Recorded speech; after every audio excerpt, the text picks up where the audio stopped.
Hey everyone, please subscribe to my podcast so I can reach my goal of 1 billion followers.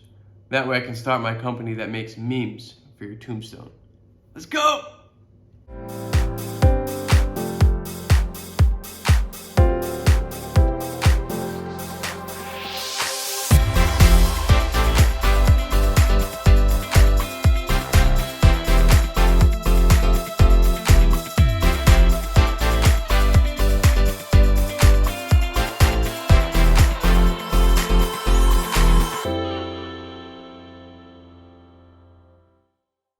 What relaxes you? Work. Yeah? Why is that?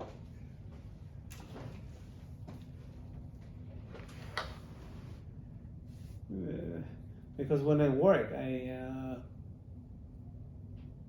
think, and when I think,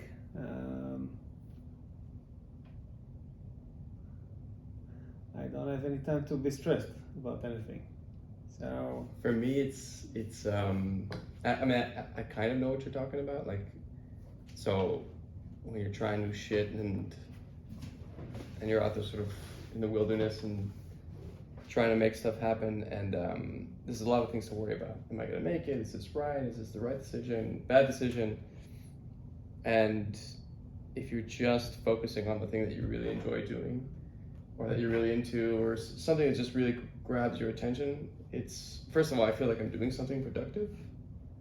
Even if it's not like immediately, I made $1 billion today. No, that never happens. But it's like, I know that it's building towards something, I hope. mm-hmm. Even if I can't actually see what the result of it is going to be, because who knows, right? Mm-hmm. Did you ever think that you'd get to this? No. No. What did you think? You know what Dov Moran told me once when we did a podcast? He's like, in his book, he talks about you have to fantasize about the product, how people are going to use it. Yeah, that's for sure. Right. That's for sure. And his fantasies never really, hardly or rarely ever matched reality. Well, maybe depending which company, but What did you think you guys were going to be in 2011 when you started this thing? when we started, we didn't really think a lot. We thought that that there is a definite need for measurement, and as both engineers, we thought that companies do not have the data so they can make decisions. It just didn't make sense to us. It didn't make sense to us that companies invest so much money, effort, teams, and all that stuff, and in the end of the day, spraying and praying. And it just didn't make sense to us. And specifically, we thought that with evolution of mobile and mobile applications versus web, and cookies, and in that environment, it's a completely new environment. There are no cookies, it's not browser, it's something else, it's native application. And we thought that it was really something that we said, okay, someone must solve it. Now the question is it going to be us? We really want to do it or not? But there was no doubt that the world needs something like that. And obviously to get there, you need to use imagination. Imagination is really, really critical for so many things in life, not only creation and entrepreneurship. Everything is, you need to use your imagination, because you have the past, you have the present, and in the future you need to imagine. Right. Because the future never arrives. We're always in the present. We're also not present, and I think that this is what makes life exciting, because if everything is known, it's going to be boring. Right. And well, we jumped into something else, but for me, not knowing the future is really exciting. So. But wait, I mean, specifically when you guys started this, what was, did you guys share the dream? Did the dreams, because I don't even know what that's like to have a co-founder and you verbalize something that, comes from deep from your soul. Actually, for now, we know each other since we were, 12, since school, not even high school. Okay. We've been playing with computers when we were kids, and I had this BBS, and we were playing around with different things. So it really although it was many years after that we started working together, it really felt, and then we've been also traveling in South America, and actually before that we went to computer science and Technion, so we also did a lot of courses together. So it really felt like kind of yet another project that we're playing around with. But still, to you know, I'm protective of like my dreams, of what I want to do. What do you mean protective? I'm not. Do you dream big? When you think about what you want to accomplish? It's very tricky. I mean, you know, Shimon Peres' famous quote: "No room for small dreams." But right.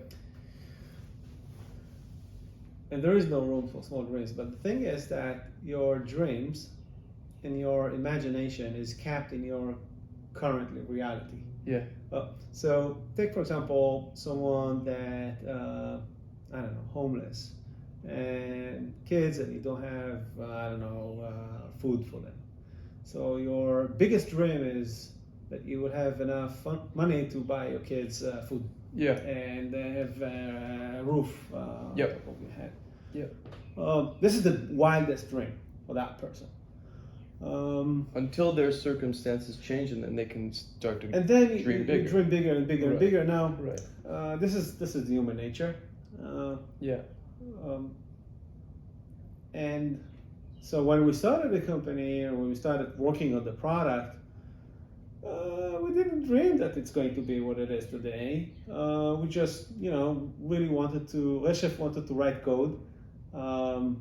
I thought that someone needed to solve it. I thought that mobile is exciting. I thought the intersection of mobile analytics, data analytics is really fascinating. And it was in the right time. And we had no doubt that mobile is going to blow up. Mobile is going to be huge, and specifically mobile applications. So we said to ourselves, why don't we build something that we know that people need, companies need. And once you select a market that is growing fast enough, or for many years, even if you average, you're going to grow. Yeah. Even if you're below average, you're going to grow. And if you are great, you're going to be you're going to do amazingly well. Okay. So you're really dependent on the market that you're playing in. So let's say we started a company in 2000 and mobile wasn't a thing. So you can have a great product, you can have everything is great, but you don't have the market. And we thought that so another thing that we thought is it started to feel like gold rush in the 19th century. Mobile specifically, developing new apps and stuff like that. Now again, I'm talking about 2011, 12, even 10. But then it became more and more. Because that was like a couple of years after the first iPhone. Well, the iPhone was 2007. A year after, it was a closed system. A year after, Steve Jobs decided to open that up for third-party developers through the App Store. Okay. And then it was just the beginning, 2008, 2009, 2010. 2010 really,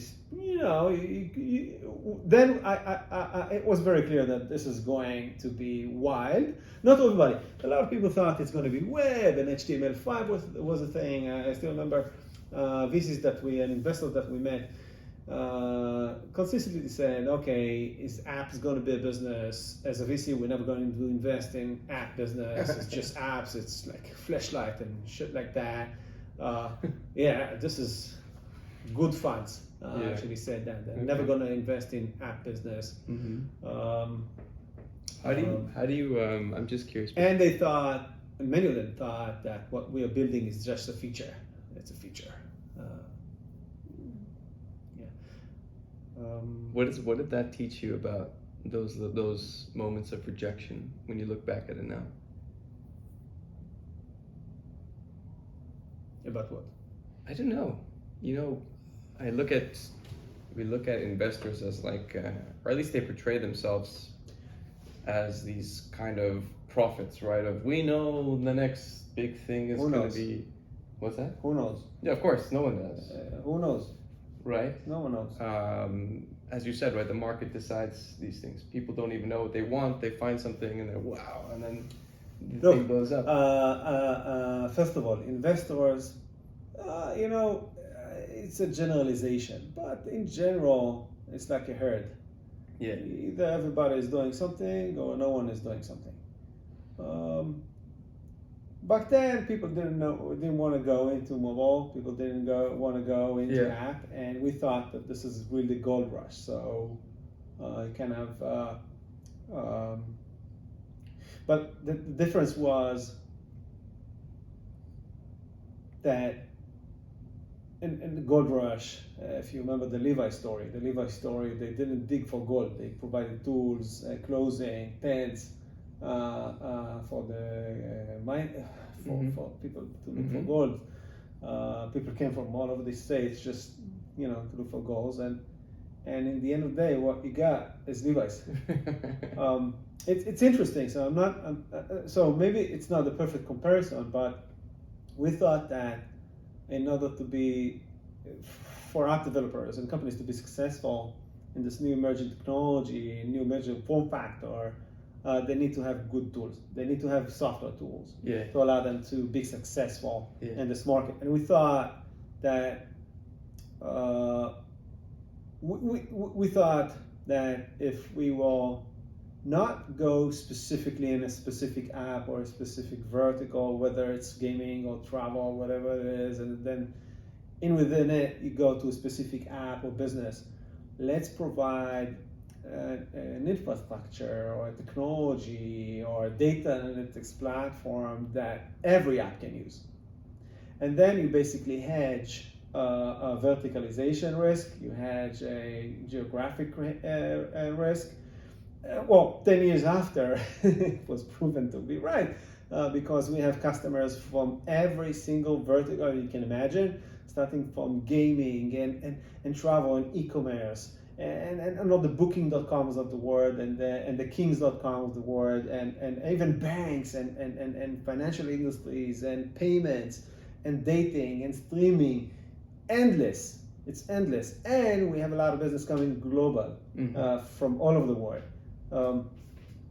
60% of the largest brand use our technology in the end of the day. So it's really, so we didn't bet. You always bet on something, right? Always. Yeah. Even if you are, the smartest and person in the world, there always was some kind of a bet. And we bet on mobile, we bet on data analytics. So, but if I understood you correctly, the initial dream, at some point, reality surpassed even your dreams. For sure. So at the beginning, we all we wanted is just to survive. And when I'm saying survive, is really survive to another day, another week, another quarter. At the beginning, it was impossible for us to raise money. I was single, no kids. Okay. So my expenses were only rent in a very small apartment. Reshef had that time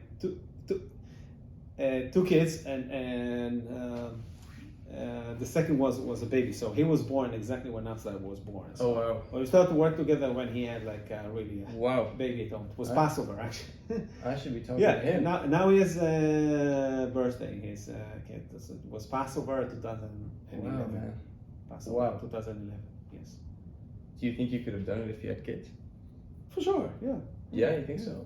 That surviving the next day. Well, look, week. For me, I would have to. You have to have some kind of. You cannot. Well, you need to have some saving in order for you to maintain,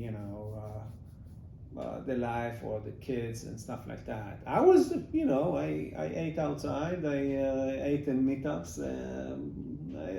My expenses went to zero. I'm telling you, only rent. Only rent. Wow. Only rent. Nothing else, because I was broke. Also, I didn't work for a lot of time before, and I didn't work. My income was zero for quite some time, and it took us almost a year and a half to raise money. So How I was completely. I actually all the savings that we had, that I had. קרן השתלמות, in Israel you have this thing. So even if I had to pay taxes, I just took everything that I can. I spent some time in Wharton and in Philadelphia. It's also expensive. So oh God. Yeah, I was completely broke. How did you deal with that? Were you stressed at all? I didn't care. You didn't. I didn't care. Actually, it was good because what I had in front of me is something that forced me to not have plan B. I do not have plan B. I have to be successful. This is Yeah. It's a must. There is no other way. Okay, so And I'm not going to stop until this is going to be successful. okay, so let's define success. What does that mean? Every time it's different. Like I said, dreams are capped in your own reality. Yeah. So at the beginning, it was a reality that we didn't know if we're going to exist through the next quarter. Even when we raised money, we raised only $500,000. It was seed, $500,000. And I remember that I had this Excel file with time to live. How much time we have to live until we are out of money. So we had few employees. But still, employees. When we raised money, wow. we had few employees. Wow. Okay. So, at the beginning, do they still with you right now? These employees? Yeah. Yes. Wow. Actually, all of them. Yeah. So they've seen most of them. They've seen a lot of the toughest days for you guys. Yeah. Wow. So at the beginning it was Reshef and me. Yeah. And Lisa helped us from the side. We didn't know anything about media, advertising, internet. I came from telecommunication, Reshef came from this. So she was helping us from the side. So every morning she left to her job. She was working in the media industry. Yeah. And then we took this table, we sit in front of each other, trying to focus for more than 5 minutes without, I don't know, it was really hard. And then Lisa came in the evening every day, so this is why we had that discussion again and again, like every day. For quite some time. I mean, we also spent some time in different accelerators. In a year and a half after, we managed to raise some money. Wow. $500,000.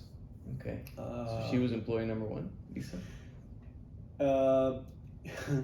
She was an employee, but we didn't pay her. So she wasn't on the payroll.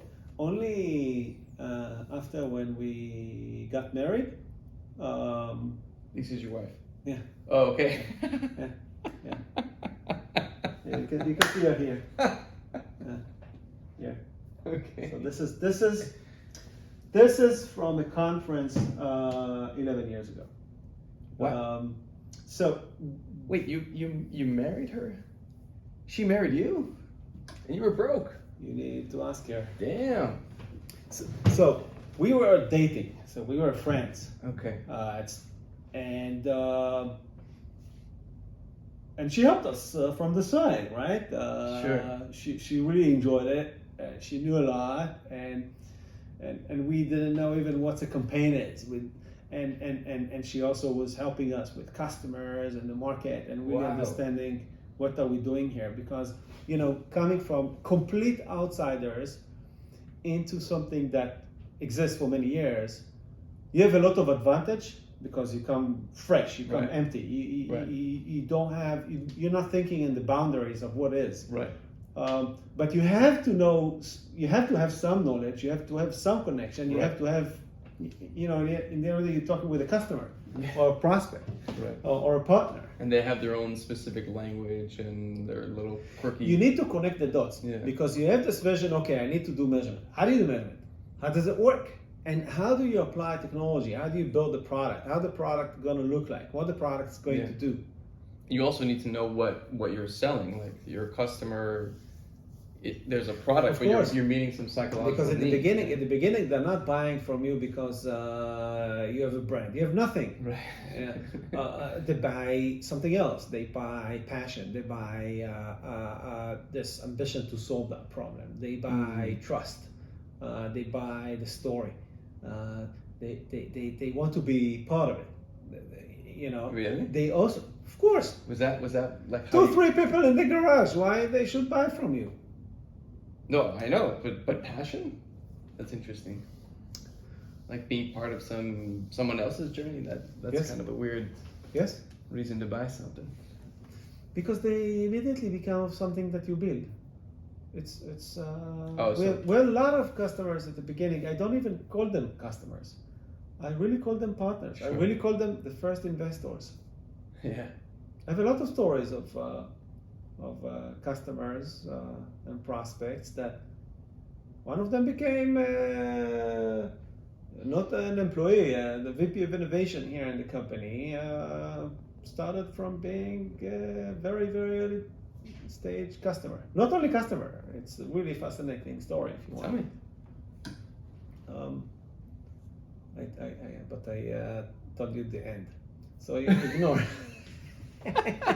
Ignore the end. Ignore. Okay. New story. So, part of not knowing anything, Yeah. I went to a meetup in Google, and Google here Yeah. in Tel Aviv. Yeah. The subject was Google Analytics for mobile. Okay. It sounds something that I need to be there, right? Okay. So I was listening, and he was showing the dashboard and yada yada yada, And not just for the free lunch and the free dinner, right? well, of course, it's something. It's a part of it. Yeah. And he ended the conversation, the presentation of the product, and I was like, okay, he didn't mention at all anything about attribution or how the users are coming from, or where the users are coming from. Like, should I ask him that question? Because in the end of the day, that's Google, and they can army of developers. They can build it tomorrow. Yeah. Oh, I see. Moving back to what you said, I'm keeping my dreams, and I have a lot to say about that. I think it's wrong, but Tell me, yeah. I give you. This is the exact story for you. Okay. So I said to myself, okay, should I ask him? Should I not? I asked him. How do we know where the users are coming from? He was like, I don't know. And I said, that's great, because we at AppsFlyer, we solved that problem, and we can tell you where the users are coming from. In the end of the meetup, with the mingling, someone came to me and told me, look, it's really interesting what you guys are building. I have an app, and I'd love to give it a try. I said, wow, amazing. Apparently, he had one of the largest apps in Israel back then. It was Kama Dibati, if you remember. It was bigger than Ynet. It was Wow. when telephone bills were 1,000 shekels, Yeah, and yeah, you had an app to monitor the usage. Okay. That was Kama Dibati. Okay. I came home and I told Reshef, look, one of the largest apps in Israel, I want to use our tech. Yeah. I was super excited, so I gave him the SDK. what? The SDK. There is an SDK that goes into the app. Okay. The piece of software that goes into the app. This Okay. is how analytics works. Okay. And then you take this SDK, you put that in the app. You have You a should know cloud you're, environment. you should talk that you're talking to an idiot about all this stuff. So That's fine. Just- That's it. Now you know. I'm glad you also acknowledge this. Yeah. Now you know. Now you know. It's okay. And 2 days after, he sent me an email that the SDK crashed his app. Okay. That's bad. You don't need to understand any of it. Crash is bad. Yeah. Especially when you're talking about a native application. I was like, damn, what I'm going to do? And the person that was writing the code for the SDK was someone that now is my brother-in-law. Wow. And he's really, really smart. He's like so smart that the code was really complex. And encryption, it was like bulletproof. It's like too much for a very early stage. Anyways, Okay. I told that customer his name is Gil. Look, I trust you. Here's the source code. Maybe you can find the bug. Wow. And so he took the source code. He found the bug, and kind of the end of the story, of the continuation of that story, that this person is still owning the SDK, still developing the SDK. 10 years after, more than 10 years after, he built like significant portions of the product. He's the VP of innovation. He built like so many products here in AppsFlyer, and this is just because I was stupid enough or crazy enough to shout my dream and say, in Google offices, that we're building the next generation of mobile analytics for apps and marketing analytics. So I think that's something that really created reality. This really small decision. Yeah. In the middle of this meetup.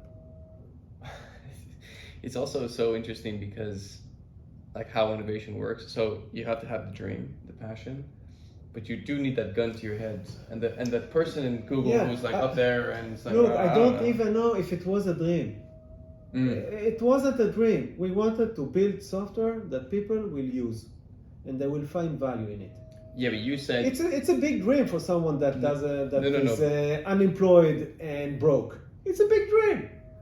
Yeah. No, I thought your dream was, I mean, yes, you build some kind of software that many people use, but the idea is like, I am so determined that I'm going to succeed no matter what. Success. That's a must. Right. And whatever the hell that means, right? Success. Yeah. Because that person who was at that Google meetup and standing there and talking and not seeing that little opportunity that you were working on. Look, they don't have that. He's not Google. He is not Google. Is I know this person. I'm not going to mention his name, but he's very successful in the tech era, and I'm still in touch with him. And just talked with him a couple of weeks ago. Well, he seems to be an idea or business machine for you anyway. So. Yeah, but for him, he's not representing Google. He was representing Google, but he's not Google. So even if someone in Google, anyone in Google, or any other company, I'm not saying I'm not putting Google on the spot. Yeah. Big companies, you need to have significant amount of force to change things and to create things. Significant amount of force. Usually it's external force. What do you mean? Oh, like competition. External force, competition, or ChatGPT and Google right now, and stuff like that. Yeah. This is something that really moves company in general. I mean, you. And by the way, anyways, external force and existential threats are probably the strongest forces of creation and innovation that you can find. There was a research about, I don't remember which book, the research, the companies that has the best alignment. Take a guess. Rescue companies, like firefighters. Okay. And the rescue companies, because basically, let's say the building was on fire. Yeah. It's very visible. Okay. Everybody knows what they need to do. They need to rescue the person or the family, whatever it is. They don't ask questions. Is it my responsibility, your responsibility, my time off, not my time off? Everybody is aligned on the goal. So just imagine that the CEO is standing out there and just telling everybody what to do. And this is the goal. Like, not what to do, but this is the goal. And now you should work on the how. Okay. Now, it's really interesting because a lot of things that happen externally, you have automatic alignment within the company. So let's say something happens in your industry. So someone else is telling your entire team about this change. Okay. Everybody's reading it. Everybody is, to some extent, on the same page on what's going on in this change. Now the question is what you're doing with it, but it doesn't require the company or the CEO or someone else in leadership to say, look, everything changed. Now we need to do tables instead of chairs or whatever it is. And this is the difference. So COVID-19 is also kind of an external force. Everybody understands, okay, we need to work from remote, everybody remote work. It's kind of easy, to some extent easy. Not if you're a restaurant. For us, for example, well, I'm talking about. Yeah. We look also for the restaurant because all the employees understand that there is a change. Yeah. No one need to come to them in an old lens and tell them there is a change. The doors are In closed. comparison, it's like the fire and the firefighters. The CEO of the fire department doesn't have to tell the team, hey, there is a fire there. Right. And now we need to be all in to save the people. This is the thing, and we had few events like that in the company. iOS 14 changes in 2020, and other changes in the industry. Okay. But they also And just curious, but in these moments of there's a fire in that building outside of your office or whatever, the iOS change, I don't know what, you had to step in and say, there's a fire right across the street? First of all, everybody reads that in the news. And they understood the direct implications for you guys? Direct implications? No, because it takes time to understand. It also Uh-huh. takes time to understand, okay, there is a change.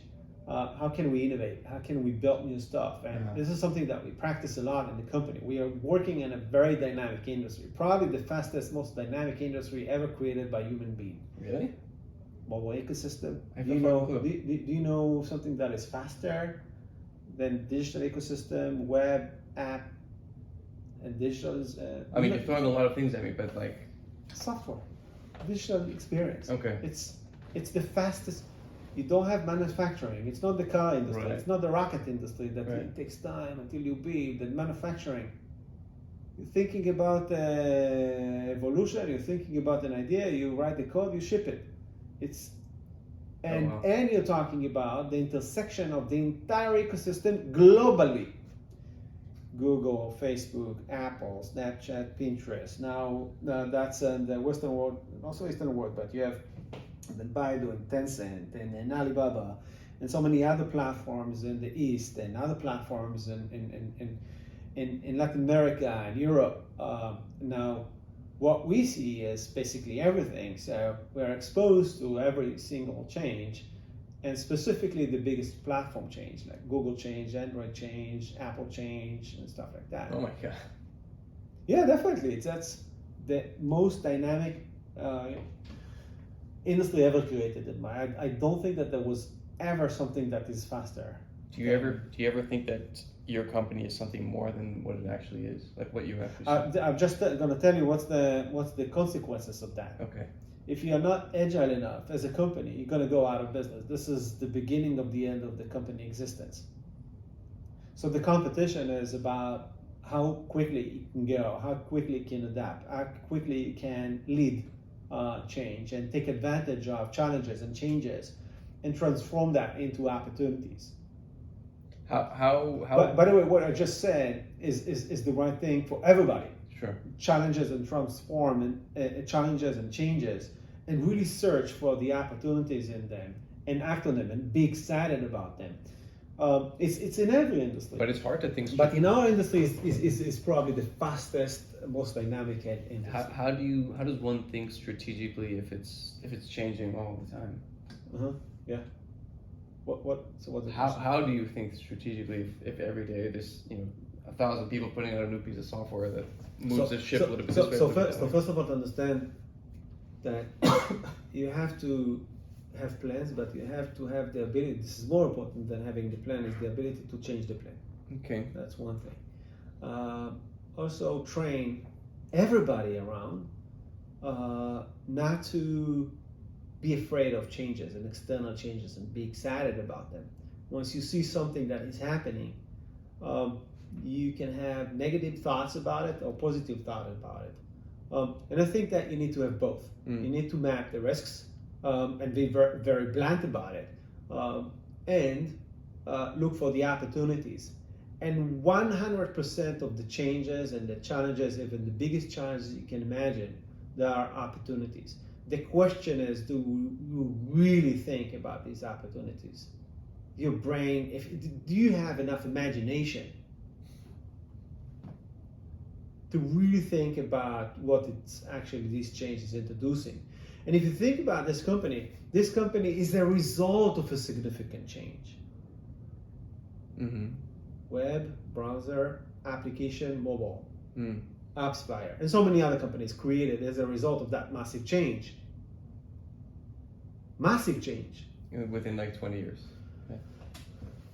Within a few years. Yeah. Since the creation of the iPhone and the App Store, the world is a very different world. Yeah. And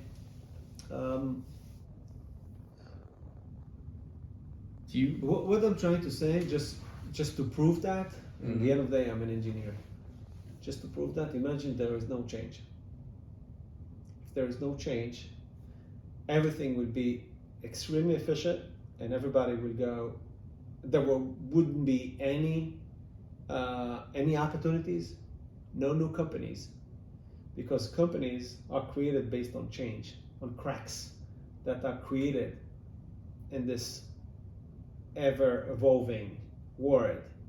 The world evolves, and then you have cracks, and then you have opportunities for small companies, for startup companies, to fill in these cracks that Google don't see, that Apple don't see, that Amazon don't see, and so many other companies don't see. But you see, you say, oh, maybe yes, maybe not, and then you go for it, and then you fill in this crack, and if this crack is interesting enough, and you can protect that business, and if the technology is unique enough, and you're able to create some kind of a network around it, you have an opportunity to do something significant. So, what I'm trying to say, again, every change and every challenge is an opportunity, and I see a lot of, even people, it's sometimes they're just being stressed about it, and for sure not excited about it.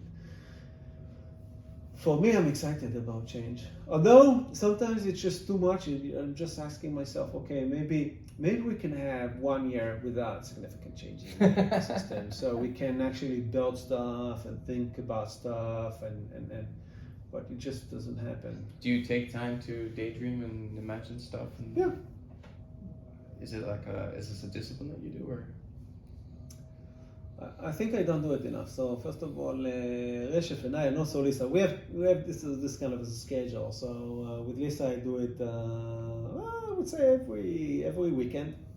How? We have usually Thursday evening. We have this kind of thinking, vision, high level kind of thinking about so many things.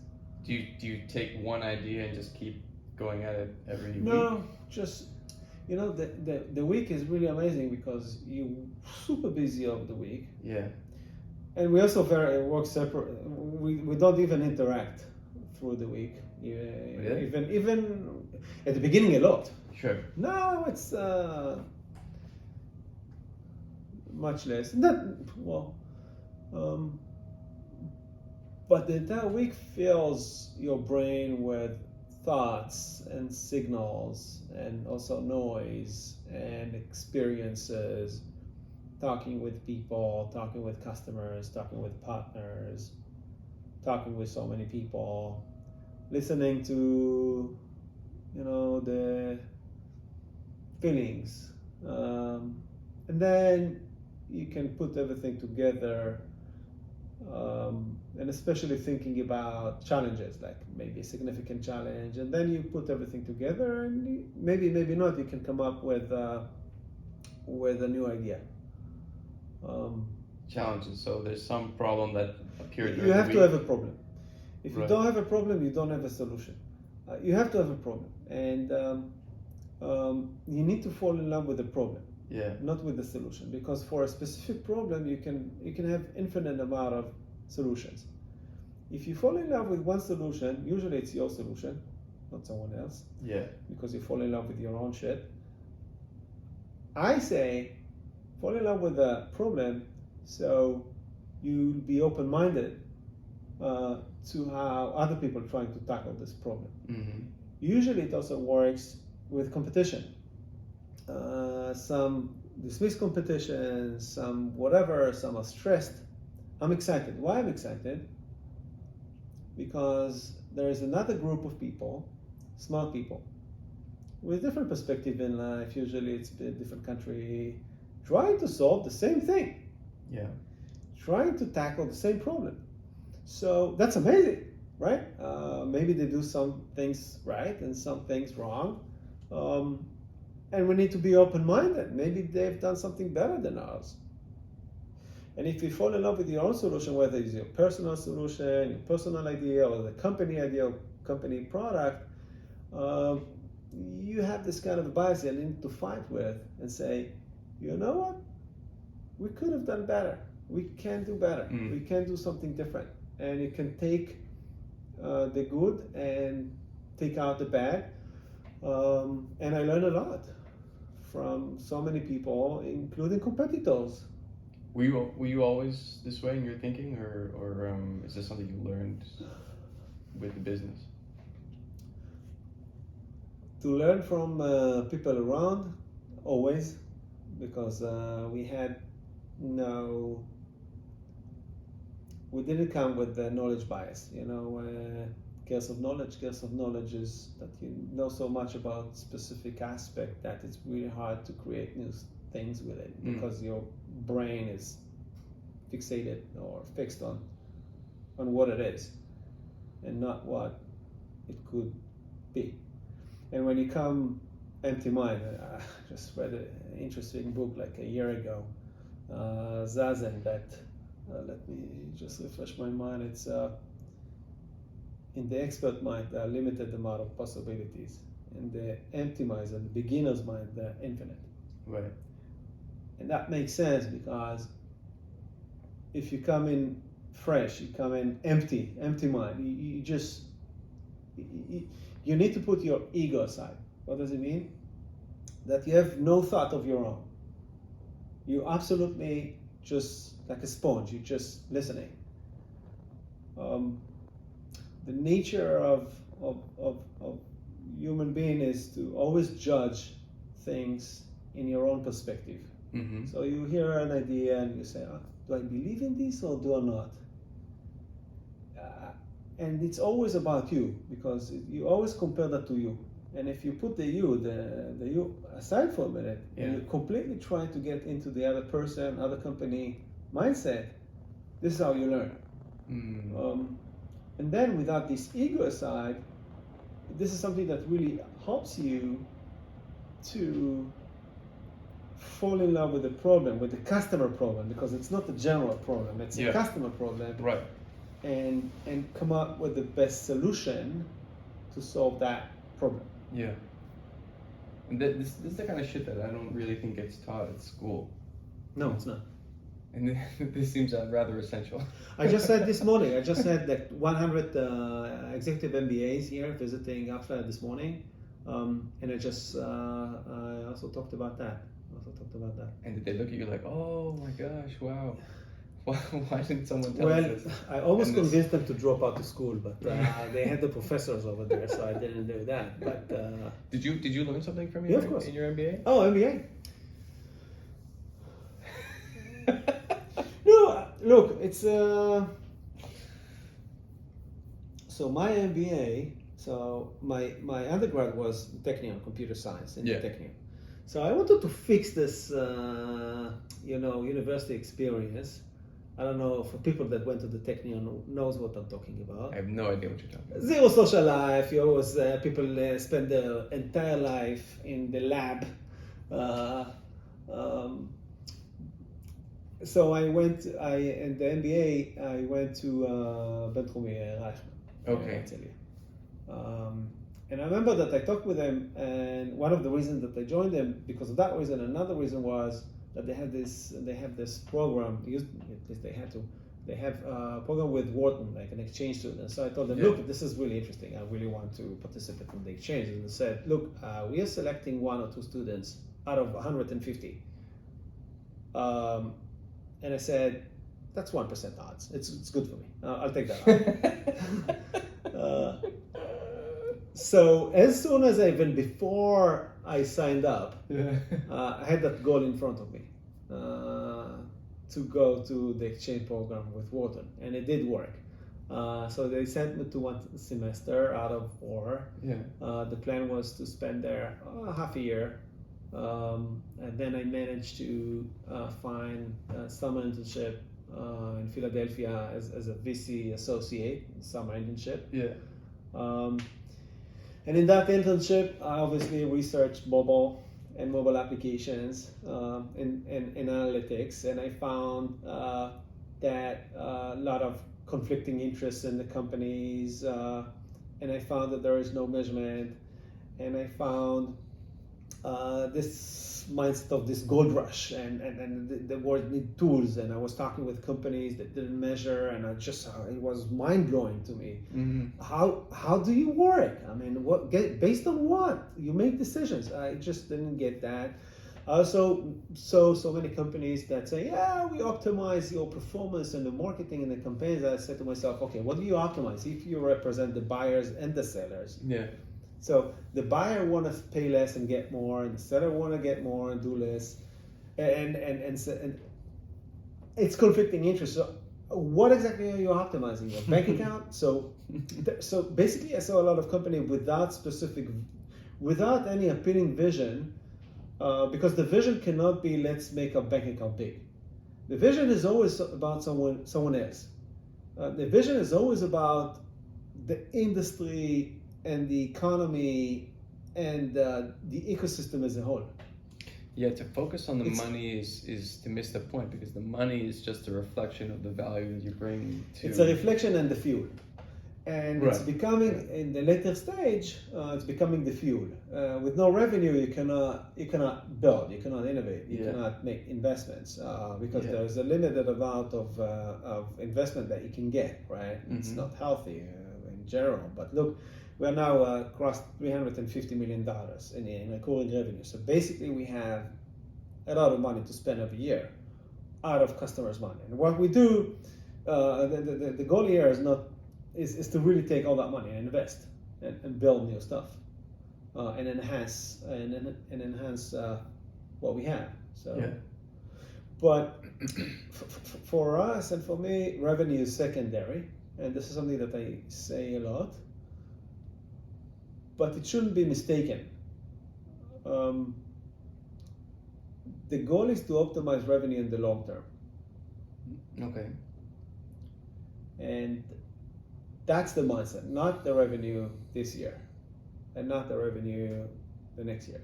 The revenue in the long term. Why? Now the question is, what do you need to do today, and what kind of sacrifices can you take today for the benefit of the future?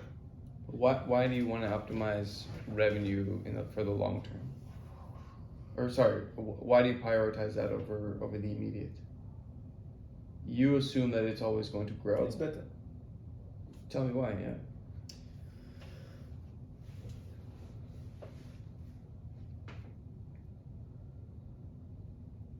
I'll give you a story.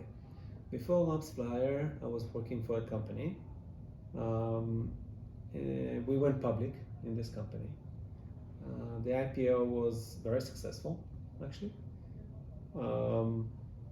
Good product, good market fit, good people. But as soon as we went public, the company started to focus more and more on short term to make the quarter numbers. Because every number counts in this quarterly base reporting. And it's a death cycle, because the entire company and the CEO was chasing their tail in making the numbers, and once you Sure. optimize short term, it's a significant price to pay. And in most cases, if you do that long enough, you're just risking the entire company, because you're basically not investing in the long term. You're always investing in the short term, Okay. because you need to think about the products that you're going to sell in 2 years, 3 years, 5 years from today. You need to imagine how the market's going to look like in 5 years from today, and build the technology and the products, or at least the products that will take you towards that futuristic product. Okay. Although it's really, really hard to imagine how the 5 years from today is going to look like, but there's some things that are never going to change. And this is kind of the framework that we're looking at, what's never going to change in the future. But again... Wait, actually explain that, because you guys are sitting on mobile advertising, right? Which is essentially how to grab our attention to convert us into customers. It's someone else's job. But It's not our job. That's that's the playing field that you guys are in. So what are the constants there that won't change in the future? I'll tell you our environments. I'll tell you what we call it environment. Actually, Reshef invented this name. I call it the things that change and things that never going to change. Okay. Things that never going to change that we listed, and they became also our core pillars. One of them is customers. Okay. Hopefully in 10 years we're gonna still have customers. Most important thing, that's number one. Second thing is data, at least for us, data accuracy. Companies are relying a lot of decisions, big decisions, based on the data we provide, and data accuracy is really important for them. Third thing is security and privacy. So we thought that it's very safe to assume that security and privacy will be a thing in the future, 5 years from today, 10 years from today, 20 years from today. Okay, great. And also enable innovation for our customers and the entire ecosystem. Because we are a platform, because we have this marketplace, we want really for them to work for the benefit of the entire ecosystem, and really put abstract ego aside. So this is usually when I encourage people to think about the ecosystem. I tell them, take your AppsFlyer t-shirt aside. You are not AppsFlyer. We're not talking about AppsFlyer. What is the right thing for the ecosystem? What is the right... in order for you to answer that, you need to think about the consumer. We serve businesses that serves consumers, and if we want to give them good service, if we want to build them good software, we need to think about their consumers and work backwards. And in that mindset, there is a sacrifice, and the sacrifice is in the short-term revenue, because you need to build something that is not necessarily very profitable from the get-go, from the beginning. Wait, we're confusing profit and revenue here for a second. It's fine, revenue or profit. It's okay. It's not the same, but the same. Okay. Yeah. But we, do you think that the amount of data that's on us and the access to it, like, we're still the same, right? We're and companies want our attention and all that, just so they can, not just so, but it helps obviously sell. Companies need to advertise, right? They need to let people know that the new stuff that they're producing exists. And the entire internet is advertising, and all the services that you get based on big portion of it on advertising. Sure, no doubt about it. In general, advertising is one of the best business models to enable that. One of the best business models for equality, access to education, access to information. Right. Think about it. If everything would be paid, you basically cement inequalities in the world. And really this is something that is enabling equality and access to, I think that this is access to basic human needs like water and food, access to information and access to education. You equate access to info and education to water and food? Yes. Okay. Yes. Just want to make Because sure. I think that if a population that is not exposed to information and education, not even to mention services on top of it, but obviously that will have a negative impact on them, but on all of us. Well, Think about the amount of creativity and innovation and the things that people in future, I mean, today's children can build in the future, and if you're just denying that from big portions of the population in the world, in other words, I think it's great. I agree with you, and I come at it from a different point of view, which is like, so at some point I realized I was going to die. I have one life. I should make. When you realize that? When I found out my wife was pregnant with my first son. Then you realize that you're gonna die? Yes. Wow, it took you a lot of time. It took me a long time. It's You good. didn't think in your 20s that you were indestructible and all the, I cannot You comment on that because I don't know. I don't know. What do you mean? I don't know what I don't remember. It was long enough. How old are you? 47. Okay. Yeah. But I think that understanding that you're just a guest Yes. here in this world is something that is crucial for every human being to understand. Sure. And I live very peacefully with this. And I also, I have small kids, but I'm not hiding anything from them. We also talk about it. Same with me, with my kids. But what I was trying to say But was. I know from my 4-year-old yesterday, he asked me, where was I before I was born? Like, dude, you're 4 years old. I haven't gotten that question yet from my kids. It's the first time. My 7-year-old. So my 8-year-old never asked me this, and he's but this What'd you say? just didn't exist, man. It just didn't exist. You were in my balls. Man. No, I saw them, and this is Yom HaShoah. This is Holocaust of Mind. So I told them about the grandmother Yeah.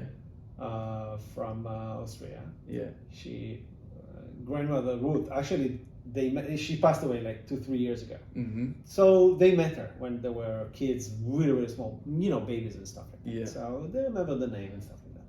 So I told them the story, and I told them that if their grandmother wouldn't be able to escape or win this war, grandmother, my father, your grandfather wouldn't exist, and I wouldn't exist, and you guys wouldn't exist. So Yeah. I don't know. It was yesterday. Yesterday was one show. Yeah, yesterday or 2 days ago. Yeah. Wow. They got it. Yeah, really? They got it. My 7-year-old tells me he doesn't believe in God. Have you had that conversation yet with your kids? Yeah. But What do you tell them? and if enough people are believing in something, it exists.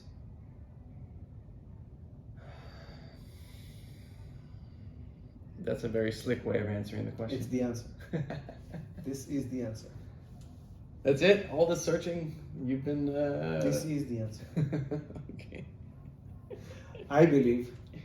Yeah. So it's only a matter of believing. If you believe, it exists. If you don't believe, it doesn't exist. You're always right.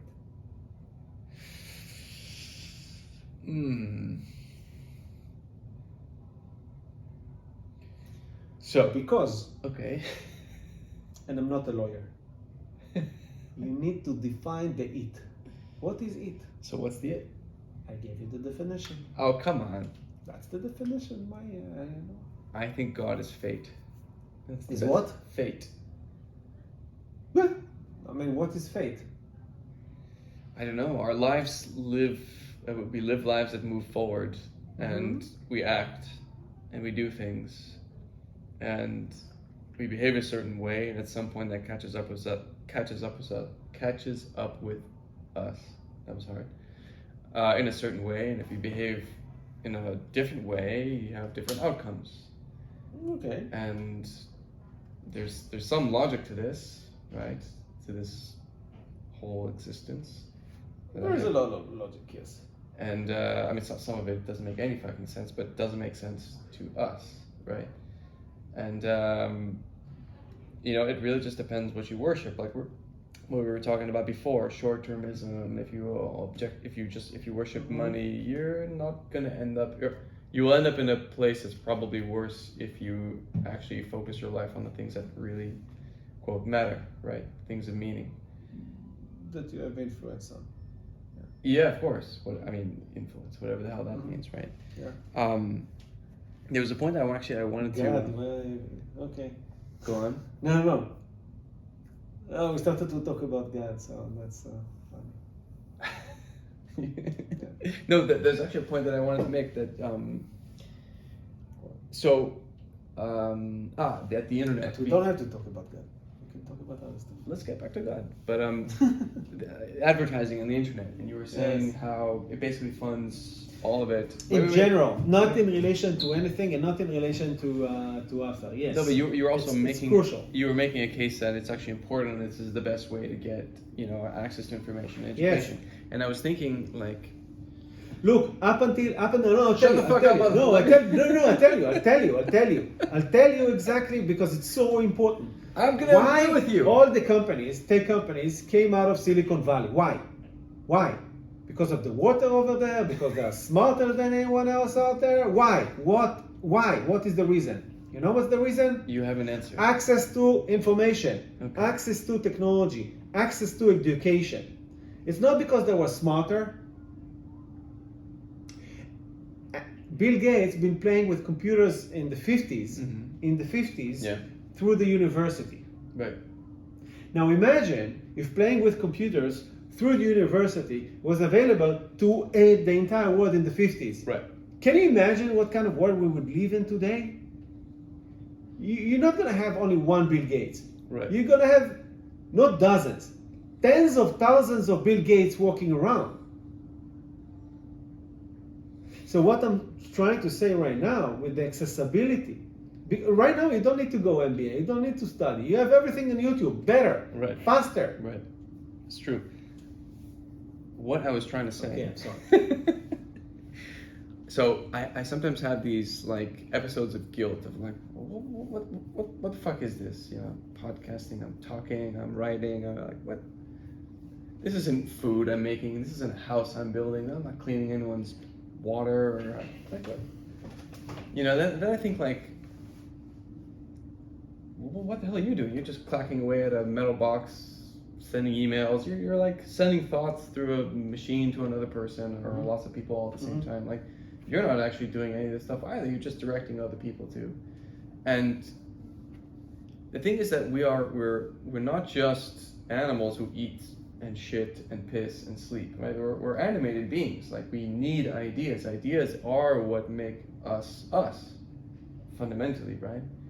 And the stories that that are passing through our heads all the time are important. And the better the story in your mind, then the better our lives are going to be. So it's actually really important that information and education and just the shit that goes into your head, right, that we process, is as good as we can make it. So yes, I don't, as a profession, I don't do the stuff that, I don't work in the material world that sustains life. But I'm trying to find my space in the stuff that I think that makes you're wrong. life.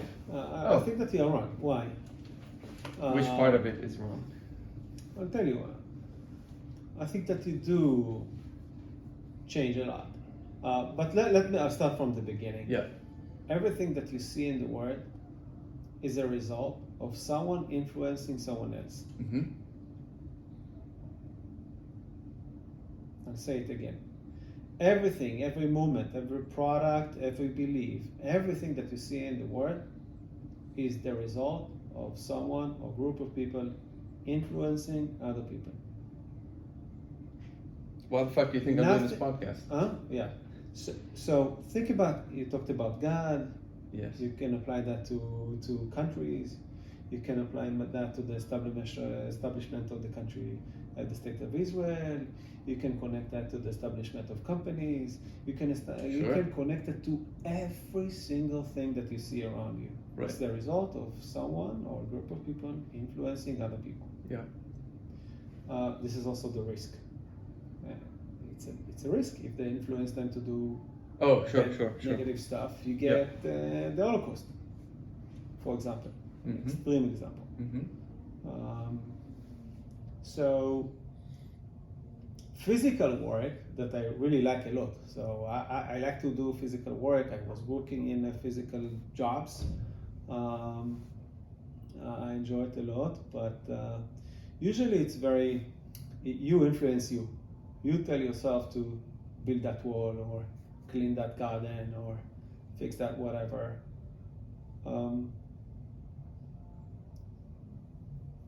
But when you get the multiples, like really doing something big, you need to have a lot of people that believe what you believe, right. that share the same vision, that right. want to take the same journey. And I mentioned the first customers. They want to share the same journey. They want to do something with you. Yeah.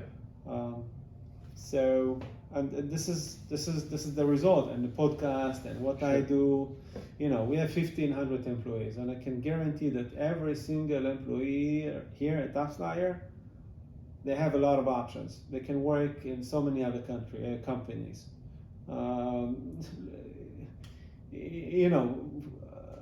This is the nature. I mean, everybody that works at AppsFlyer has a lot of options, and they select every day to be here, because so many things, and I think that this is the strongest force on the planet and in general. This ability to influence people. Yes. Yeah. You can also think about it as in terms of religion as well. Well, that's it's really cool to make the analogy to entrepreneurship. It's people in the end of the day. What do you mean it's people? It's people. We're talking about human beings. Right, but for your journey, for example, to create a company, which, I think you're 100% right, to influence someone to say, I have a solution for you, and it's part of this packaging that it's called a company, and it's AppsFlyer, and it has a logo, and blah blah blah blah blah. Here's the story I'm going to sell to you, and then I started from the employees, because if the employees are not going to be convinced, if the employees are not going to be excited, if the employees not going to be share the same vision and what we want to do and the strategy, the customer are not going to believe. So the first circle is to make your people excited. Yeah.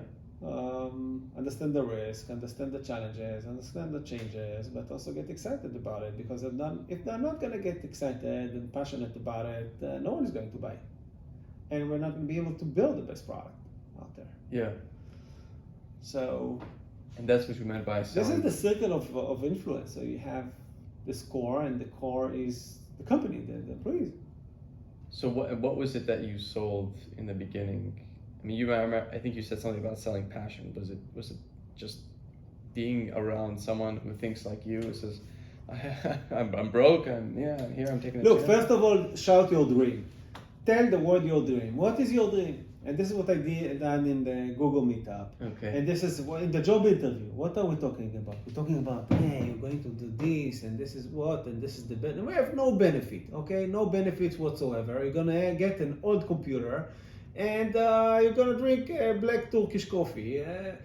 But we are going to talk about what we're trying to do here. So the first employees and also the second employees and the first couple of years, that was the reason for them to come join in this journey. I bet you and now it's the same, but now it's really in big numbers. And again, that's okay. So now you have more coffee options to select from. But I think that it's a requirement to understand the company business vision, its strategy, and to ask yourself if this is something that is that you would like to wake up in the morning and do. Because not everything that we do is something that you enjoy. And even me, it's okay. But once you have this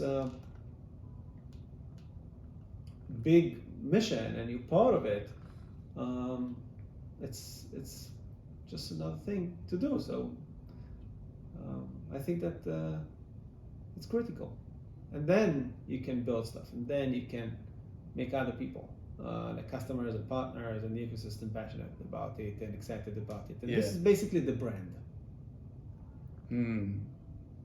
the experience that people have when they interact with the company. So you came in this afternoon, you came into this lobby. I hope that you felt good. I hope that you felt welcome. I hope that you felt some kind of energy when you got in. Your receptionist, Safa, the Arab woman. Oh, Safa is amazing. She's cool. You also got lucky that Safa was the day. Whatever, man. Make her VP or something. I don't know. She's really cool. Amazing. So you got good experience. So the brand is really the combination of the entire experience working with a company and with the people that represent the company. It's an experience that candidates have, an experience that employees have, an experience that ex-employees have, an experience that vendors have. If you're just struggling and choking your vendors and whatever, your brand is impacted negatively. Right. So you really need to create good, positive, exciting experience when you're working with other people. Yeah. And it starts from the employees. That's the thing about criticism of big companies or companies that are growing or companies that get a lot of money. There's quite a lot of depth to the character of the people that participate in this endeavor, right? Like you can't just be an asshole and succeed. Like you could, but as I was saying, right, with fate, if you're an asshole consistently, that shit's gonna catch up with you. If you're honest, if you're hardworking, if you're kind, if you're generous, the eternal virtues, right? You will at some point succeed. People will want to work with you. It's hard to oversimplify that. It can be. It's hard to oversimplify. Okay. Yeah, because it can get it wrong. I mean, yeah, but generally speaking, do you recommend people be assholes? No, not at all, not at all. But you need to define what's an asshole, and this is a matter of definition. Again, I'm not a lawyer, but I know a lot about. Definitely, intent matters. Sometimes, at least for me, I'm not afraid to do the hard stuff, and specifically with people. If I see something that can be improved, or if done something that I have feedback to tell you, I will tell you that feedback. Yeah. Sometimes it's not gonna be comfortable. Sometimes it's not gonna be comfortable at all. But I'm still going to do it. Yeah, but and I'm gonna tell you that you'll get one thing from me. You're gonna get my truth. Maybe it's not the absolute truth. Maybe it's gonna be nice, maybe not. But when you go home, Oren told you what he thinks. So you shouldn't go home thinking how Oren is thinking, because I just told you what I think. But you think for the improvement of that person, that product, the company, whatever. So it's truth in the service of love, fundamentally, man. Yes. And okay, well. It's a lot with parenting. So your oldest is 7? Yes. Okay, so my oldest is 8. It's the same. It's very close to parenting. It's employees. Okay. You have a lot of type of relationships. Yeah. And employees is one really special one. And a lot of similarities with parenting. How so, for example? With the difference that you can let them go. Right. And that's a good thing. And what I tell managers, our goal as a company, and your goal as a manager is to maximize your employees' career lifetime value. Think about their career. Mm-hmm. And what is the right thing for them? If there is a good alignment with AppsFlyer, or there is a good alignment with their current position, that's great. Double down on that.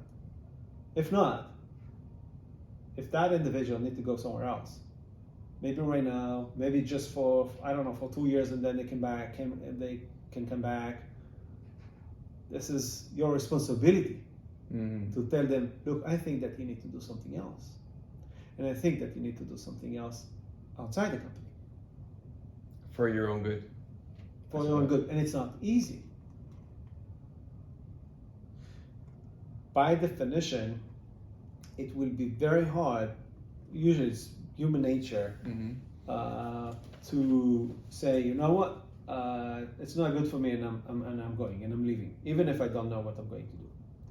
It's hard, but I met so many people that were let go from the company that they were working for, and after that, it actually sent them into finding their true passion and calling in life. It also happened to me, and it also happened to so many other people that I know. And this is kind of the responsibility, again, for me, my experience, that the manager and the managers that told me, look, Owen, you need to go. Again, it's not an easy conversation at all. But again, looking back, it was the right decision to make for me. Yeah. But for me, it was a hard decision to make. So it didn't come from me; it came from the manager. And I see that as a responsibility of the manager. Now there is a lot of responsibility to really get an understanding of the employee and the person behind, the person in front of you, to really understand what they're good at, what not, what they can be good at, where you can be developed, and maybe not even position. Sometimes it's an assignment. Sometimes it's in the details of how do we do work. Sometimes it's providing them with tools or mentorship and stuff like that. It's not even a position. Sometimes it's changing a team, changing department, changing office, changing country. But sometimes it also means changing a company. And that's great. Do you, because you made the analogy to parenting, your kids are never going to know what you know, right? And they'll know what you know only when they're your current age, right? And so you sort of have to like drag your kids kicking and screaming along through life. Then they, you civilize them as much as you possibly can. You put in as many good ideas as you possibly can to them, and then you throw them out into the world, and hopefully they survive when they swim. With employees, like for example, you have 1,500 employees. None of the new hires, I would imagine, have any idea really what it took to build this thing, and what it takes to get a customer without the big brand behind their back. Right? You're right about the last one. I think that you're definitely right about the last one. Yeah. Although it's never easy, even for us and even for a big brand. But we also have extensive academy for new employees to allow them to understand the spirit and the story and how it started and stuff like that. So we still work in the company, right? So is that? But I guess that you're right. They didn't witness that with their own eyes, or a lot, or most of them. But we have a lot of employees that here for 10 years, 9 years, 8 years, 7 years, 6 years. Yeah. But even still, like those really early employees, they don't have that experience of, as you said, right? Being the first ones to influence others to say this fiction, this. Oh, they influenced a lot of people. What do you mean? No, I know, but they weren't. When you're on your deathbed, right? And you look back at your life. Yeah. And you said, "Good God, I created me and Reshef. We created this idea, this AppsFlyer, out of nowhere, and it became this thing. And we provided." The salaries for 1,500 and hopefully way more than that in the future. and we helped so many companies understand how to advertise better, and we had this huge impact. And what a way to go through life. What a way to say my time spent on this earth as a guest, as you called it, was as good as I could spend it, right? That's the beauty of entrepreneurship, right? It's sucking the most juice out of life that you possibly can, putting yourself through hell to get somewhere like this. Wait, even those early employees there'll still be a delta, right? There will always be that little bit of experience, or let's be honest, a huge experience of having that responsibility of carrying this edifice of AppsFlyer in the air, right? Does it exist? Can we make it? What moves should we do? All that kind of stuff.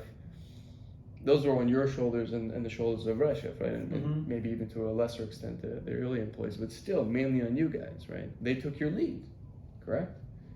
Yeah.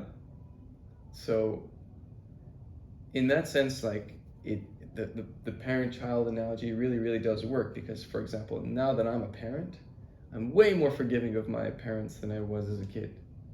You know, I had a lot of anger and stuff like that towards them, but and then I understood like all the shit that they had to go through, and the responsibility and the weight, and you know, you have a million things going on through your day, and you're angry. I'm sorry, you're not angry, but you're stressed, and and then in walks this kid, and all he wants is your attention and your love, and you can't do it, and then you have an explosion, and then like normal parent stuff, right?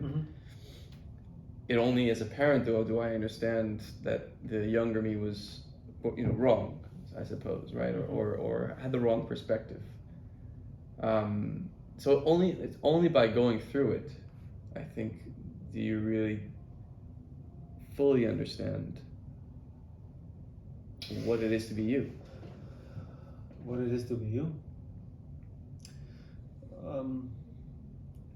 First of all, kids.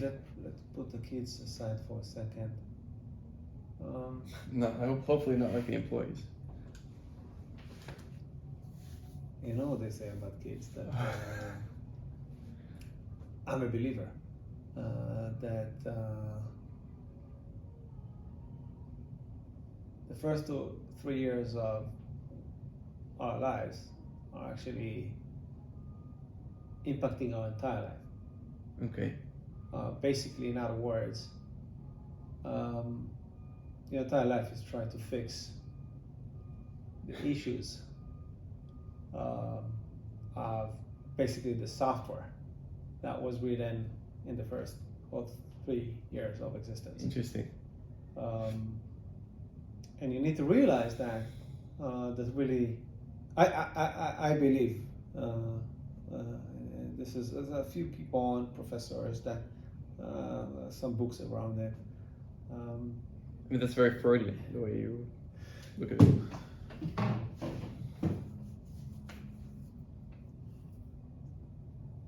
Basically, well, all our lives we are kind of trying to fix our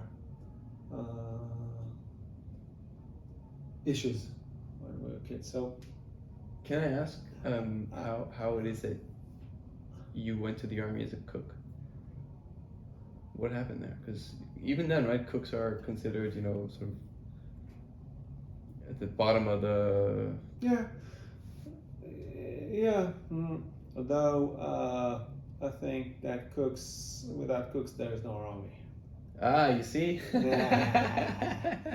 Food is more important than ideas. Food is more important than anything. Who is the most powerful person in the military base? Who do you think? Tell me. What? Who? Okay, you're gonna say cook? The cook! Of course, the cook. But yeah, in terms of... You are the most self-serving motherfucker I've ever seen. All right, go on. Look, it wasn't my selection. So how? You wanted to be some. I wanted. So I was playing with computers really since I was born in '75. So in the early '80s, I already have really early computers. It's not even IBM. It's not even Commodore 64. It was like stuff before. Yeah. And I started programming. one of the first programs was to draw a circle on the screen. And it's the TV. It's because it's connected. It's like a gaming console. You connected the TV, and to draw a circle, you had to use Pi, and actually draw pixel by pixel.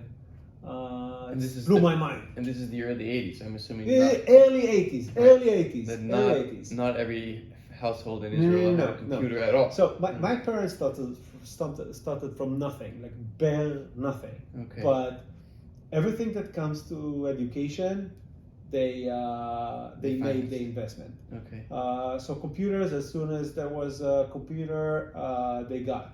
Wow. Even my dad was driving a bicycle, but we had that piece of computer at home. And did they push you to say you must play? Look, with they don't need to push anything. You put that at the house, and that's it. I'm all of it.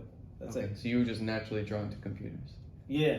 And do you have siblings? And then, I have a brother and 2 sisters. And did they also play on the computer? I'm the oldest. My brother, yes. And your sister? Less. Okay. Less. So you wanted to be with computers? Yeah, since you were a I kid. remember I was doing a lot of stuff with computers, and then I was working as a child in the computer store. I remember my dad was kind of a freelance in the industrial mechanic. Yeah. Do you remember the smell of computers back then? Smell of computers. I remember the smell of burned electricity or something. So I was writing. So he was working on. He wasn't an employee, so he always had to look for the next project. And in RFI, he was writing that with his handwriting, and I was typing it into the computer. Yeah. And we also had a printer. That was mind blowing. Printer was something that really did it. With the Only the banks had printer. With the perforated edges, right? And you had to With the you had to roll it up. Yeah, with the roller. So he had this letter paper. Yeah. So I sticked it with tape on this rolling paper, Okay. and I printed the RFI on these letters, Okay. and it looked beautiful. Beautiful. You just look at it, and it's like really beautiful letters. In Hebrew or in English? In Hebrew. Okay. In Hebrew. So they have different fonts in Hebrew back then? No fonts whatsoever. I'm talking about the Oh, 80s. It's nothing. It's like the bare bone. It wasn't even Toem IBM. Like it was IBM PC. Then it was then there was the PC. No fonts, but there was a typewriter. Typewriter. Typewriter. Yeah. Typewriter, not the computer. Yeah. But printers was really early days. Wow. So I had this paper and the letters, and I still remember his handwriting, and I was typing it, and I also understand how to write and how to reply on a RFP. Okay. I was doing it a lot. So you were helping your dad Yeah. with the computers, with the typewriters? Yeah, he was writing on the paper, and I was doing. Oh, he didn't even type it himself? No, he didn't type anything. No, because word processor wasn't even a word processor. No, I know. Processor. But typewriters exist for many, many years, right? Your father wasn't into It it. wasn't Word, let's say. Okay, but still, you. Yeah. I was. He didn't touch the computer. Was he too afraid of that? Is he still? No, it was my thing. Is your father still alive? Yeah, definitely. Still And- work. He still works? He works more than me. You're kidding? Yeah. What's he do? Mechanical engineering. Wow. Yeah. Every day? Whatever. I'm telling you, more than me. Okay. He wakes up first. He would leave the house first. In my childhood, I don't remember waking up and seeing him at all. Even weekends. Sometimes it's projects, so you need to work on Friday and sometimes weekends, because once you stop, let's say oil refinery, when you have some kind of renovation and you stop the factory from working, it's you have to do 24/7 work. So there's a lot of preparation, and then the actual work, and you must finish that on time. And sometimes it's a very complex work, and sometimes it's also very dirty work, because I still remember when I was going to the oil refineries, mainly in Haifa. I remember going with my dad and going into this, huge chimney, robot, like one of those towers. Towers. I don't know. Aruba, you know. Those fucking things that come, the smoke outside of it? Yes, how do you call these things? Chimney? I don't know. Okay, whatever. Yeah, that thing. The crane takes you up there, and then, and my dad, and then he's getting into this thing, and this hole, like this is the size, and you crawl into it, and you have like 100 meters tall, and you're getting in, and there are teams that work inside it. In those... I couldn't imagine that my dad is doing it. Isn't that the shit where all the smoke comes out? Yeah. What do you mean? There's What hundreds do of people you that think? go in What do you think? It's working, and God created it. there. Jesus Christ. Someone created it, and someone need to maintain it. Oh my God. Is that safe? You walk here with AC, with the iPhone, and this. Oh, yeah. A lot of people that Just me. doing Yeah. No, not actual you. work. Not you. Yeah, right. Sure. Yeah.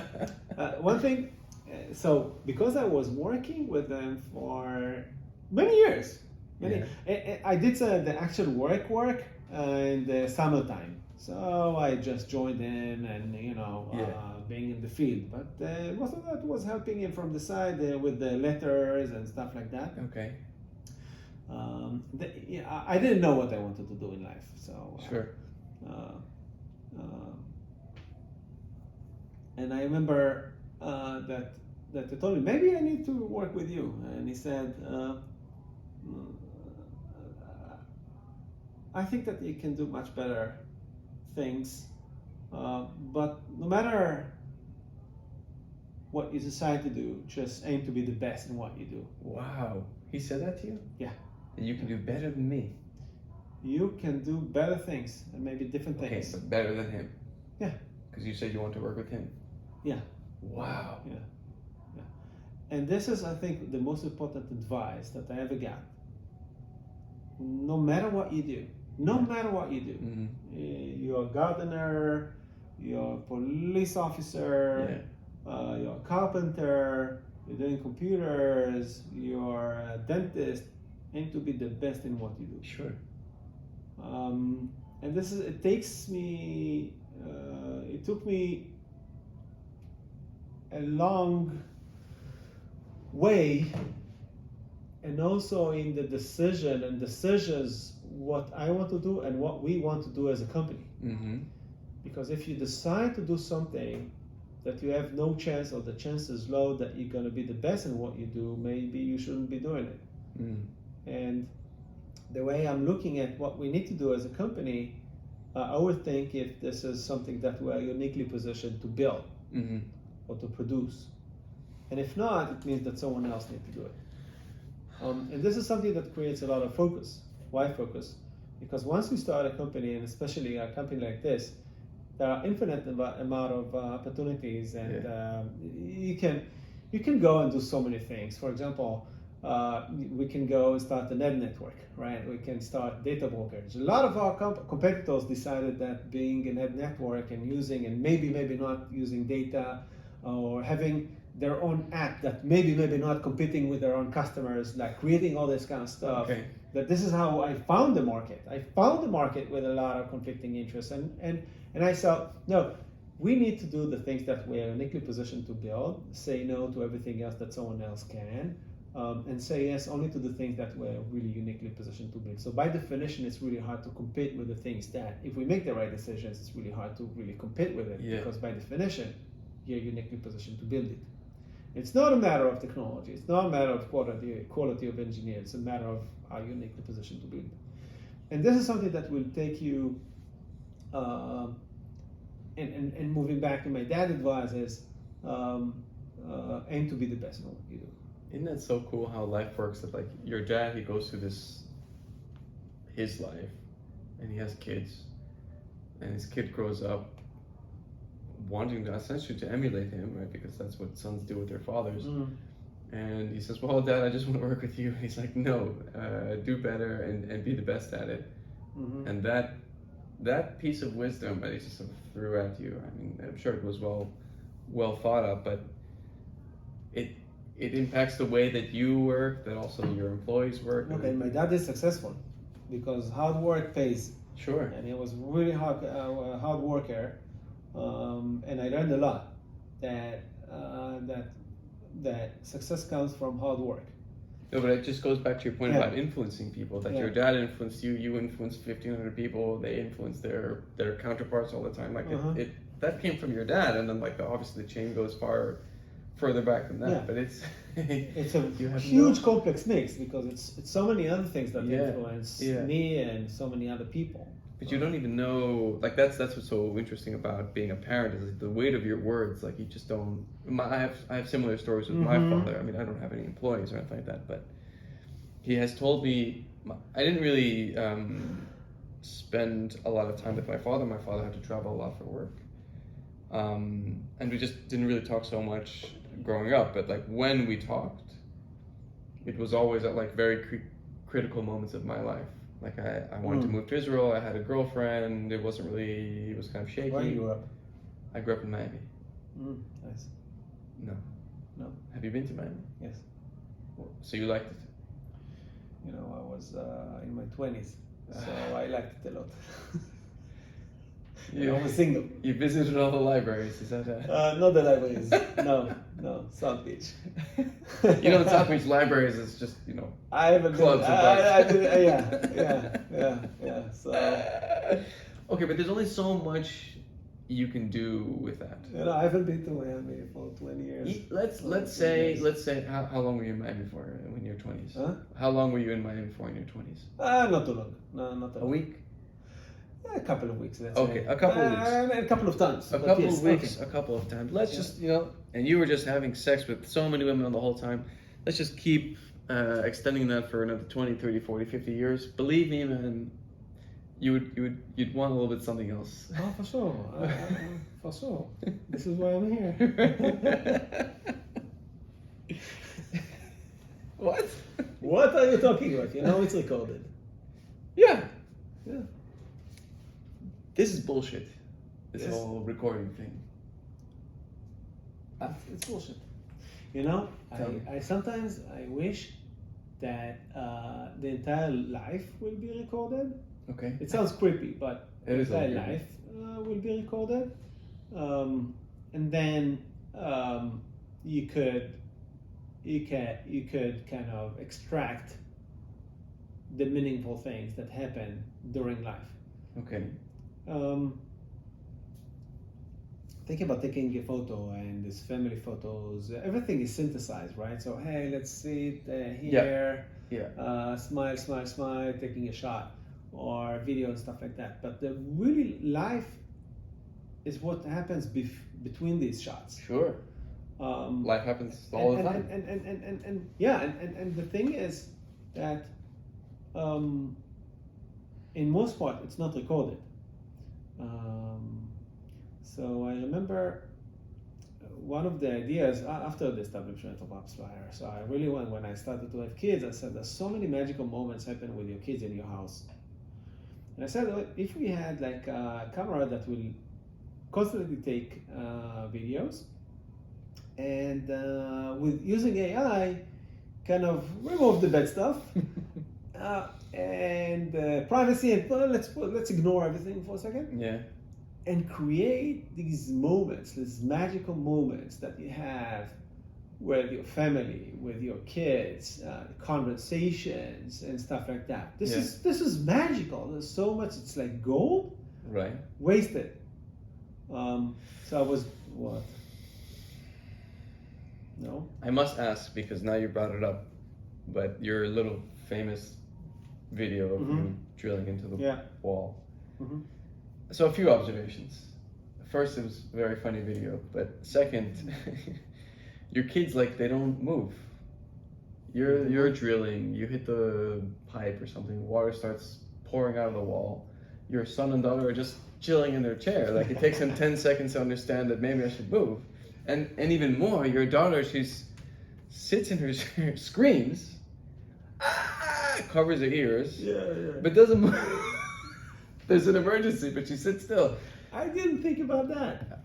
This is the kind of brain I have. And your son kind of got it. He was like, but he doesn't scream. He's just like, wait, should I get out of here? Yeah, the water is pouring in my door. All right, I'm out of here, Yeah, it's hilarious. And then the second thought I had was, why do you have a camera in there, man? I have cameras all over the house. Don't you drive yourself crazy with this stuff? No. I have cameras almost all over the house with the kids. It's basically security and for the kids. Who's being secure here? So we can see the kids if they're playing or whatever, or Your oldest son is 8? Yeah. Do you have a camera in his room? I suggest you turn it off in 5 years, man. It started, yeah, for sure. It started when they were really babies. When he was a baby, I said, okay, we have to have a camera on top of his bed. Okay. This baby camera. Yeah, sure. That also play music and temperature and all that bullshit. Yes. Also night vision, really helpful, right? Okay. And then I started to put more cameras. The kids are watching TV and I can talk with them. And sometimes they're getting into a fight and I say, I have cameras. You're telling me you started. I open the camera and I'll find out. You better tell me the truth. Your house is China. You have a fucking Look, I don't know. Social credits. Maybe they're gonna have some negative influence in their lives, and maybe we will have to pay for for treatment for them. But right now, you can show the therapist. Look here, on this moment on May 1st. Yeah. I really asked myself what's the influence of them, but they got used to it. We also have the kids hanging around, and we have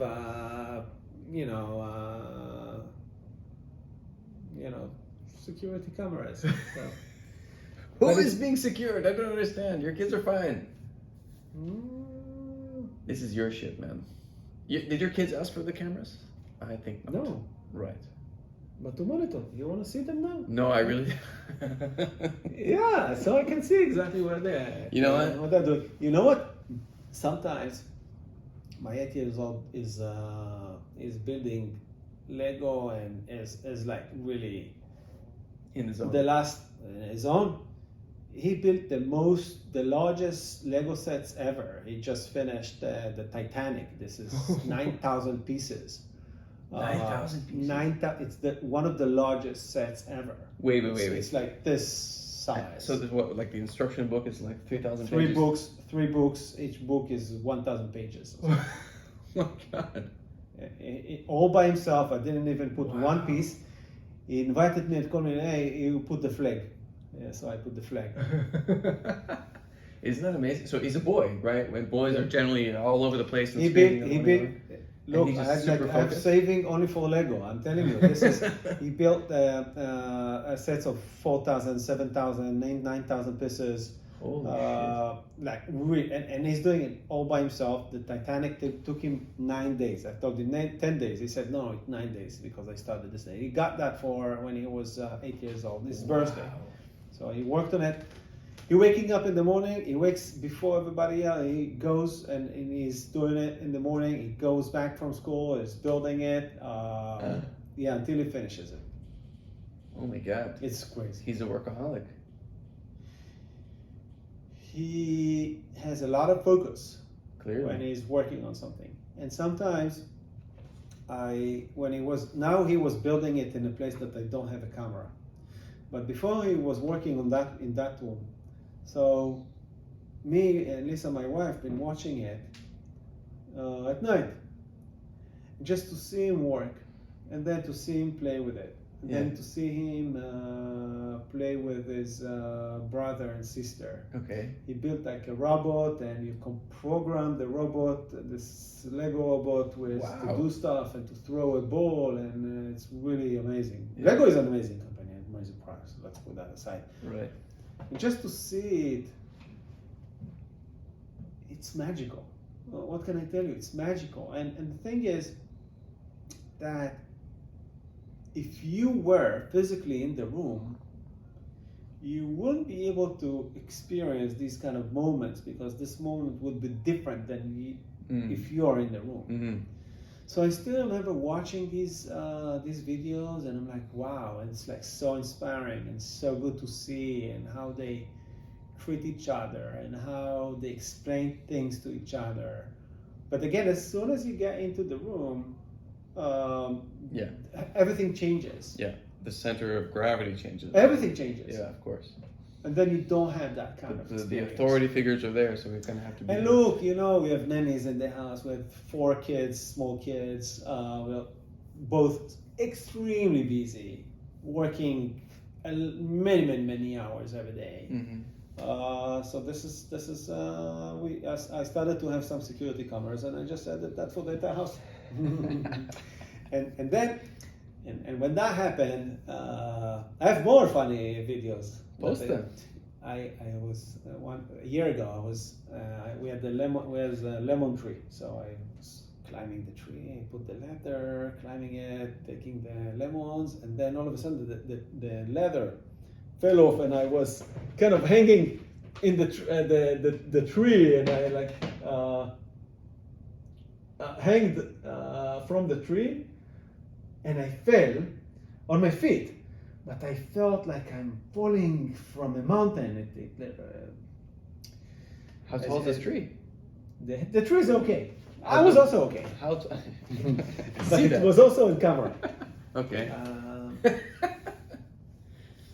The story with this, with the drilling thing, it's really interesting. So first of all, I got more attention than from this 30 seconds video than building this company for more than 10 years. Yeah, I'm telling you. I was in the news in Japan. I was in TV shows. The video, not me. The video. You're kidding. Yeah. News in Japan? News in Japan. They made like an item out of it. What? Yeah. What was the? I don't know. It was in Japanese. But what was the appeal? Just I don't know. funny viral videos. I don't know. Yeah. Something Okay. funny. They made drama out of it. The 30 seconds became 2 minutes item in the TV. Hilarious. Yeah, it got like tens of millions of views all over. Yeah, the thing is that when it happened,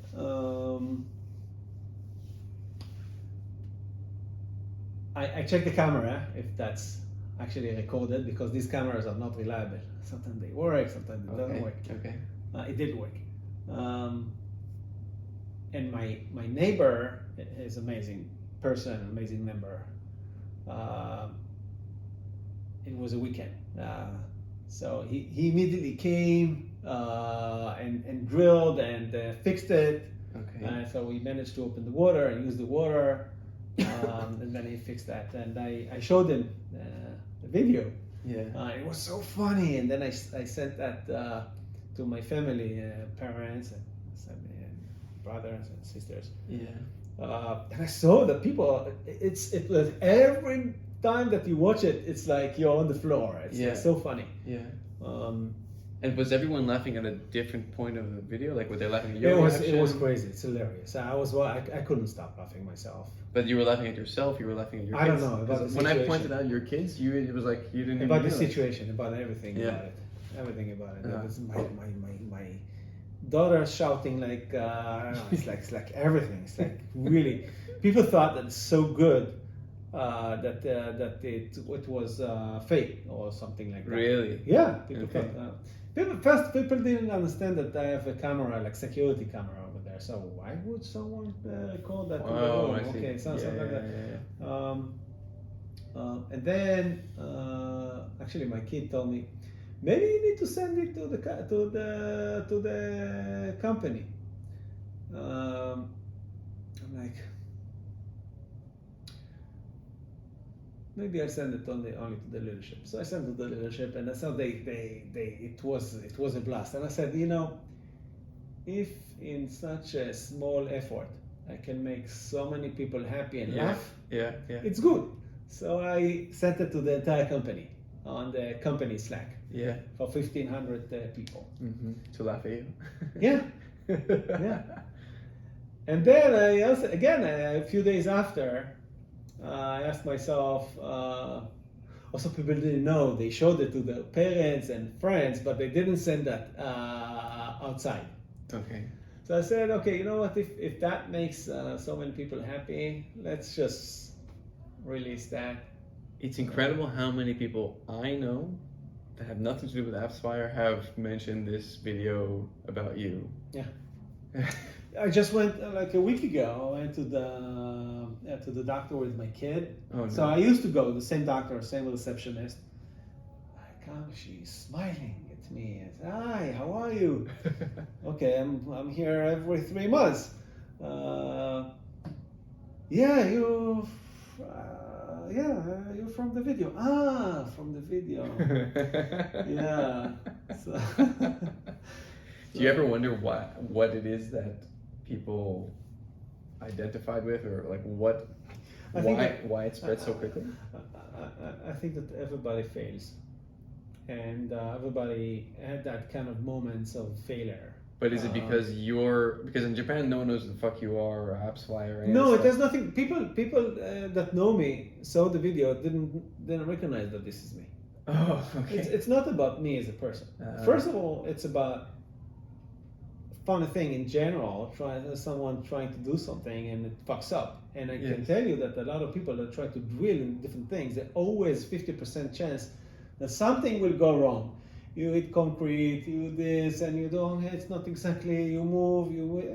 If you know what I mean. If you do some home things. Oh, I've done my lot of fuck ups. Not But like this you. is a very visible fuck up. Yes. So people felt I think good. What if I'm just thinking about this comedically, like the setup and the punchline is actually it's great, and it's also really good timing because you're in there drilling, and then you're saying, what is this, cement or something? That's the setup, and then all of a sudden you get fucking water flying in your face. Look, and I had a lot of that's the punchline. and I had the timing was so good. I have another video that I hanged. And there is 2 shelves on the other side of the wall. It was perfect. My wife Lisa and the baby. The baby was 3 months old, 3 weeks old, maybe 2 weeks old. I don't remember. Yeah. I told them I like to do stuff with the kids. So bring me the screwdriver, this. Yeah. So I told them, stay here, don't go. So I drilled and it was perfect. The hose was perfectly done. Right. It was exactly it was perfect. So I came with a lot of confidence to that wall. Lisa told me, hey, hang that in the middle. And like, usually, not middle, you do more or less, you look, okay, here is more or less, with the eyes, you do, more or less. Yeah. She told me in the middle, I had the tape, in the middle, exactly in the middle. Yeah. So I drilled exactly in the middle. By the way, in that height, the entire house, there is the 2 pipes that going from first floor to second floor. Yeah. And I hit one of them. And it's not a simple drill. It's patition. How do you say patition? You're from Miami. Maybe you don't know patition. I don't know. Patition is. I'll tell you what's patition. Patition is something that is drilling everything, even pipe made out of steel. Okay. Okay. It's even if it's concrete with a regular drill, it takes a lot of time and effort. But with this, it just makes the whole thing fun because it can drill anything, really. So I came to my dad. He was trying to hang something. I will bring the papichon. And it's magical. Yeah. And then all of a sudden I feel something. Vibrating. Yeah. Yeah. It was fun. But the thing is, and you know, I don't know what the aftermath was after you busted into that wall and the water starts pouring out, but there's no one else in the home to do the job, right? Like the wife says, this needs to be hung on the wall, or I don't know what. Okay, I'll do it, right? Most wives are going to be like, I'm not doing this shit. It's very rare to find a woman that does it, you know? Yeah, Lisa's doing it. She's doing it? Yeah, she can take a drill, she can take a screwdriver, so then she's doing stuff around. But No that's my way. job. I like to do it. Does she like to do it?